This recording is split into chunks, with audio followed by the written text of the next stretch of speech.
this is the Diveblues portable turbo fan. Surprisingly, serious airflow. We're going to be best friends this summer.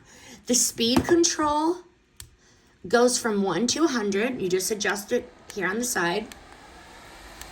You could fine tune the airflow instead of having to use presets. Very, very nice. And it is very strong for a small fan. And this is going to cool you down very quickly. I like that it has a foldable design. Genuinely practical since you can hold it. You can set it on a desk. You can wear it around your neck because there is this as well. You can wear it around your neck if you need both hands. Why I like this, the quality is very nice. And the adjustable speed dial feels more customizable than those portable fans that only give you 1 or 2 choices. I like the little screen here. It shows you the battery and the speed. It's very helpful so you're not guessing. Very nice.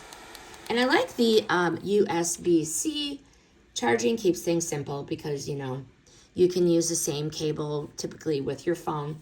Folds up flat and has a clip so you can easily toss it in a bag or hook it onto something when you are on the go. Highly recommend this Diveblues Turbo Fan. This review is sponsored by the brand.